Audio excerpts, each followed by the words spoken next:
Hey, Plums, I've got a question actually for both of you guys. It's James here from Crowd Goes Wild. It's about red cards, yellow cards.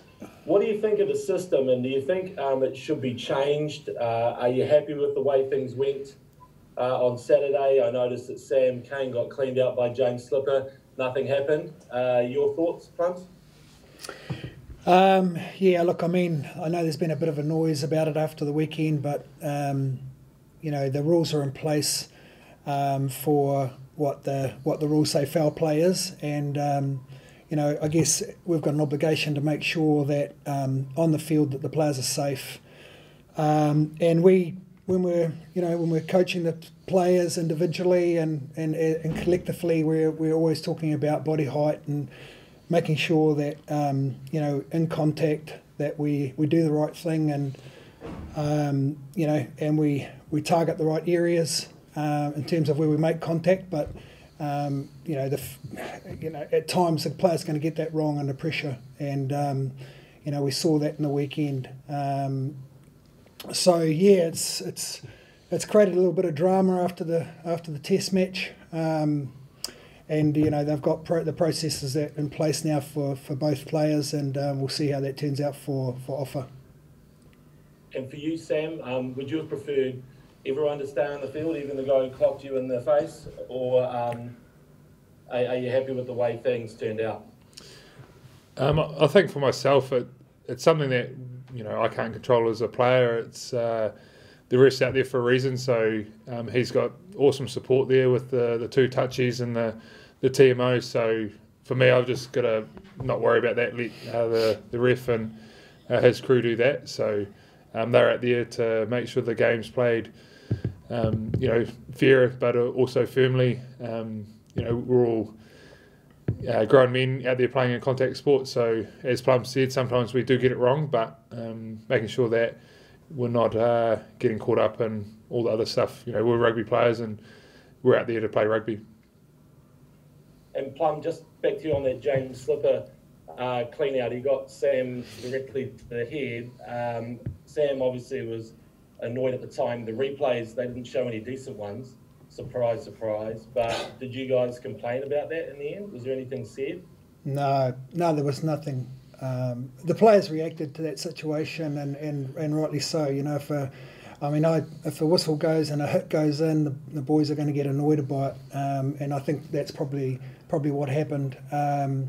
But there was nothing that Sam was a bit frustrated with himself for reacting to it, to be honest. But you know, it's never nice to get hit late, and you know, these boys will react to those types of situations. I guess the key for us is making sure that when something like that does happen, that our next job we move on really quickly and we don't let that type of thing fluster our game.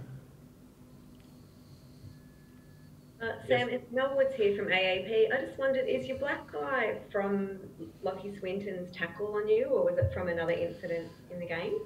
A couple of different things. Got a finger in the eye and just dong heads as I was carrying the ball. So no, it's not from that incident at all. And I also wondered, I guess, like according to the letter of the law, like that's if the ref follows that, then they have to red card the players. But would you like to see perhaps that red cards are maybe used more for sort of incidents that are, I guess, premeditated foul play, and then, you know, otherwise, you know, players perhaps get a yellow card or whatever, and then the citing system kind of deals with them afterwards. Yeah, what's your sort of thoughts on that?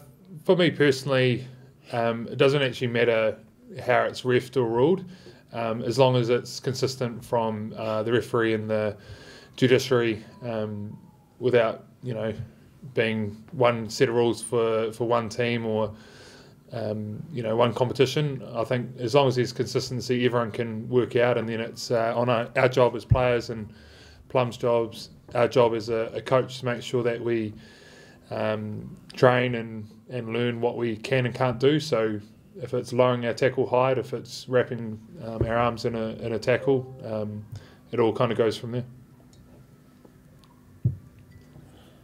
Luke Robinson here from New Sub. John, for you as a coaching staff, what's the main thing you guys want to see from the boys this week in terms of an improvement?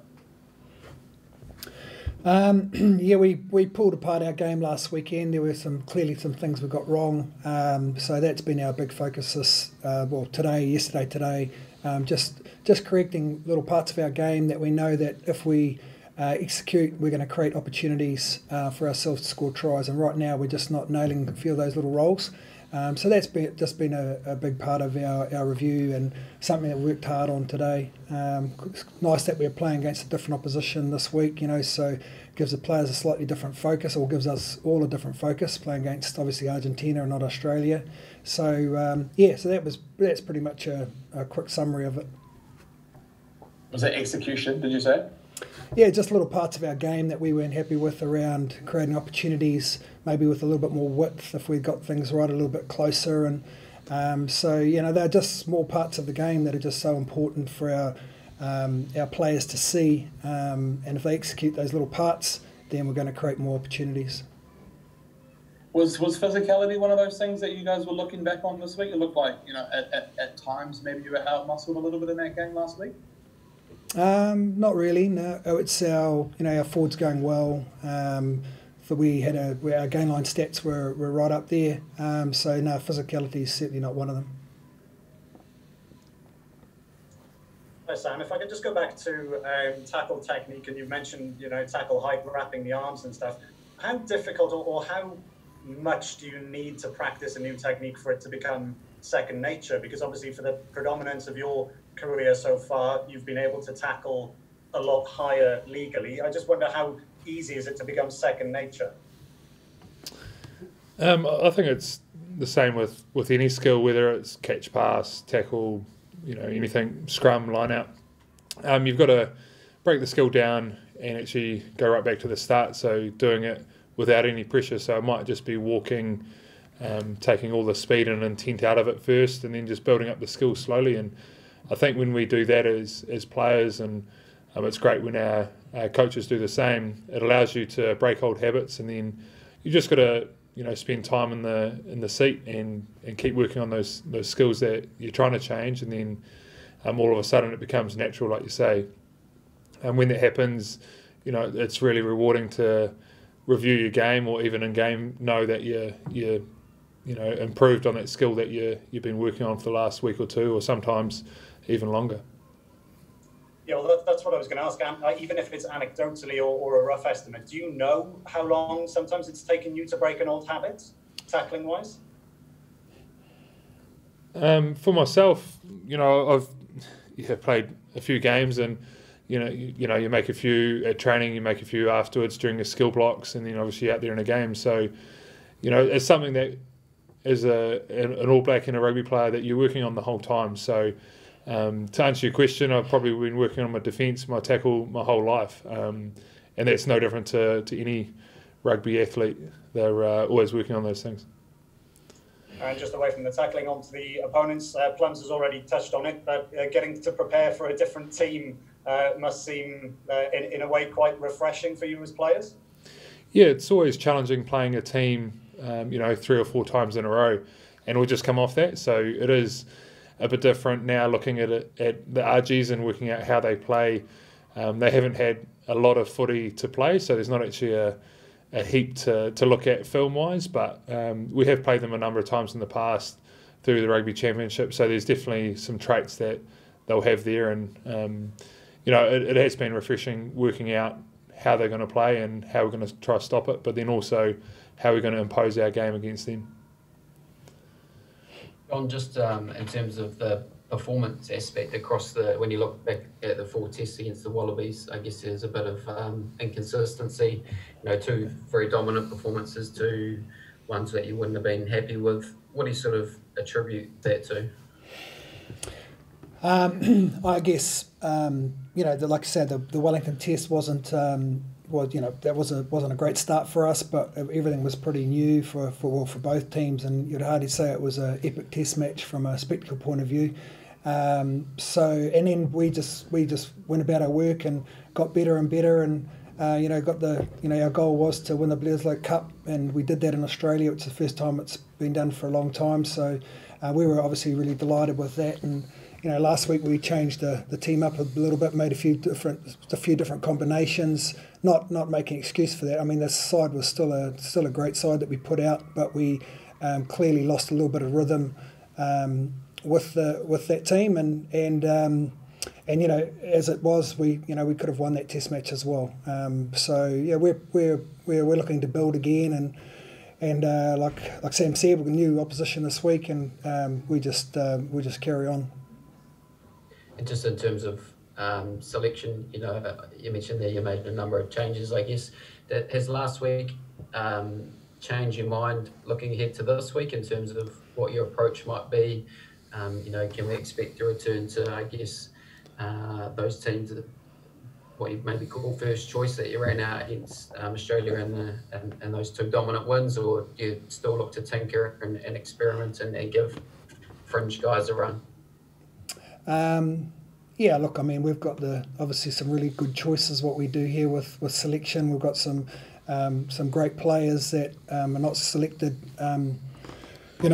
outside the 23 that have played really well all year, and there's guys that have had a little bit of an opportunity last week, and of course we sort of the Test matches that we won in Sydney and Auckland were the same team that were consistent in selection, I guess. So we're not. I'm not going to give that away now. We'll name the team in the normal time. So you'll just have to speculate on that as you will.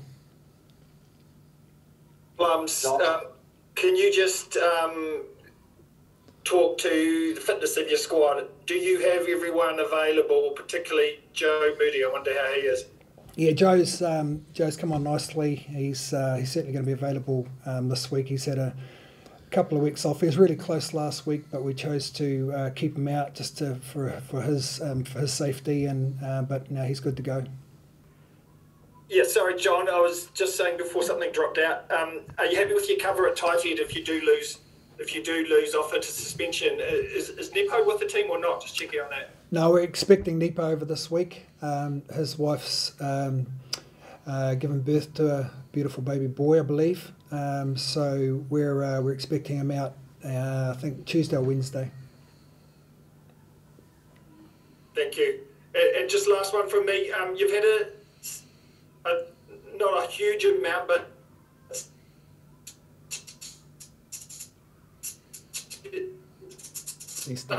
more players have had aims at a general philosophy. Ooh. No, go again. Sorry, all we heard was yeah. Sorry, so just to say again, John, several players have had 4 test starts, I think, in 5 weeks through those first 4 tests. Are you happy for them, maybe 1 or 2 of those to have a 5th, or do you need to manage loads? Well, those are just individual conversations that we'll have with those players to see how they're feeling, what their well-being's like. We're right now we're all in good shape. We had a really light day yesterday, a lot of meetings, but a really light day, and trained hard this morning in pretty hot conditions here in Sydney. But the boys look really good. So yeah, it would.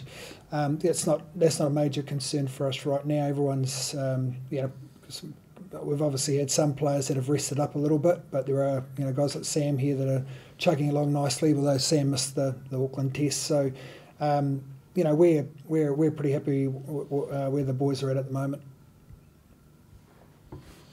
John, Clay from RNZ here. Just one on office situation. Lockie Swinton's got 4 weeks. What are your sort of hopes and expectations for office situation based on Lockie getting 4 weeks for his tackle? Yeah, I've certainly. He's going up tonight. I think the hearing's tonight. So with these types of things, we wouldn't know really. So I know there's a lot of work going on behind the scenes around office case, and just hopefully for us that they'll see some of that and see it positively, and that we'll get a good result there. But like I say, it's in these types of circumstances, wouldn't have a clue what's going to happen.